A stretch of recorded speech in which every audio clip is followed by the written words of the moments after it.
Don't you sometimes wonder why so many immigrants who come to America can build a new life and a fortune while many of the people who were born here are barely surviving? They have a dream, a defined goal, ambition.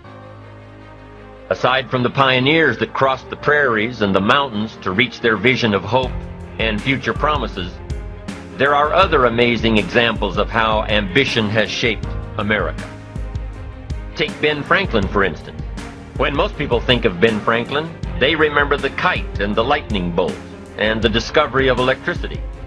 What a lot of people may not know is that Ben Franklin was one of the first writers to address self-making. When Franklin started Poor Richard's Almanac in 1732, he used the blank spaces between the crop data and the weather information to insert clever bits of moral and practical advice. I'm sure you've heard the saying, fish and company start to stink in 3 days. Well, that was one of hundreds of Ben Franklin's comments on life. Another was, diligence is the mother of good luck. You know, it's amazing how hard-working, smart-working people have all the luck. We sometimes hear of a brand new musical group, an overnight success. They must have been in the right place at the right time, knew the right people, had a friend to help them out. But if you've ever watched an interview with some of these folks, you'll probably hear that their overnight success took several years. Diligence is the mother of good luck. Now, in addition to these witticisms, Ben Franklin gave us 3 principles of success and ambition that have withstood the test of time. Number 1, happiness doesn't come from big pieces of great success, but from small advantages hammered out day by day. What Mr. Franklin is saying here is that we must be happy with what we've got when we're in pursuit of what we want. Too often we say, oh, I'll be happy when I just get that promotion. I'll be happy when I just land that contract. I'll be happy when I just have more money. I'll be happy when I just what? You won't be any happier when you reach your goals than you are right now. It just doesn't work that way. Abraham Lincoln said it best. He said, you'll be as happy as you make up your mind to be. Right now, whether you're on your way, whether you've already gotten there, you'll be as happy as you make up your mind to be now. Right now. Being happy on the way doesn't mean you can't aim for great things. After all, look at everything Franklin accomplished in his lifetime.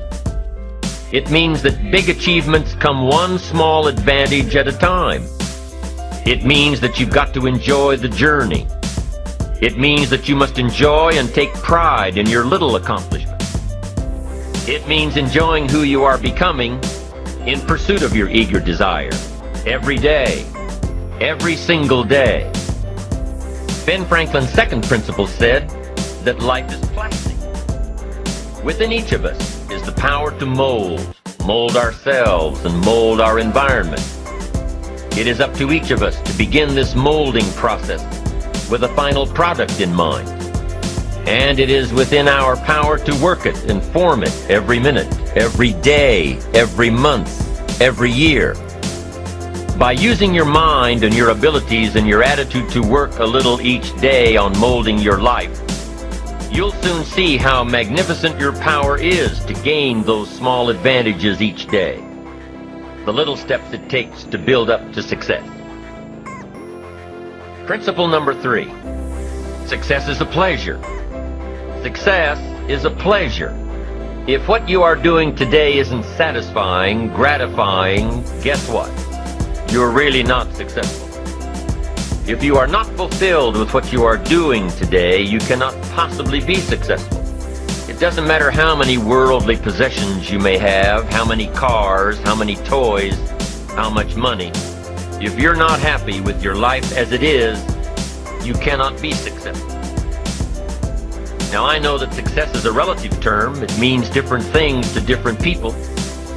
To a school kid, success may mean a star on top of his latest test. To a homemaker, it probably means that she has a well-run household and a wonderful family. To an outside professional, it's most likely the thrill of closing a major contract, or the pride in accepting a performance bonus, or being named the top producing salesperson. But the one thing you will hear from everyone who is successful is that they are happy with who they are and what they are doing. They are happy, content, satisfied. Success is a pleasure. What have you done today that makes this day successful? Think about it and write it down. If at the end of the day you can jot down the things that have made it a good day, you will soon see patterns forming. This really is a good habit to get into. When you can see a pattern of pleasure, you'll know you're on the road to success. So take note of Mr. Franklin's 3 principles of success and ambition. Number 1, big achievements come one small advantage at a time. One step at a time, one day at a time. Number 2, you have the power to mold your life, to make it whatever you want, to shape it and reshape it. And number 3, success is measured through pleasure. This is the key one. Success is measured through pleasure. You've got to be happy along the way. You've got to learn to give yourself a pat on the back. Good job, you need to tell yourself. I'm proud of me today. You've got to be happy. You've got to learn to enjoy the process. These are really common sense ideas. They're practical. And William James agreed. He's another American great, one of the most notable philosophers and psychologists in our history. And he founded a philosophy called pragmatism. To be pragmatic is to be practical, to test the validity of a concept by its practical results, to actually question something and rate its usefulness by what it can do for you, to hear a method of doing something and figuring out if it's even worth your while. One of the issues Mr. James dealt with in his lifetime was, what does it mean to be a success, a significant person?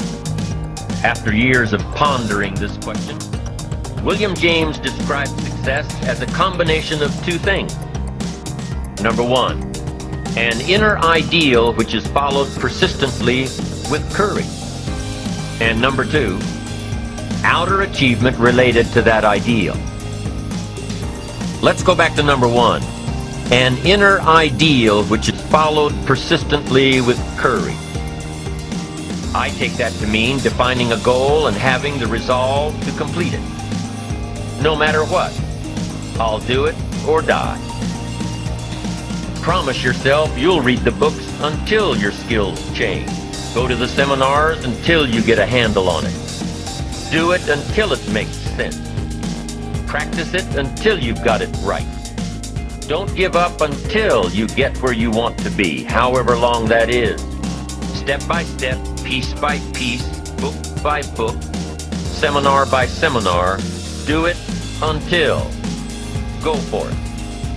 Until is a very important word. It's magic. It means that you'll never give up. Don't miss the chance to grow, to pay the price. Until you learn, change, grow. You'll discover some of life's great treasures when you pay that price. William James' second part to success dealt with the outer achievement related to that ideal. You need both aspects to really be a success. But what Dr. James realized about his philosophy of success was that the first part is indeed more important than the second. Going for it. As long as you're working toward your inner goal, your dream, then success is possible. But once you give up your inner vision, then you can never become successful. You never will become successful. Until doesn't even matter.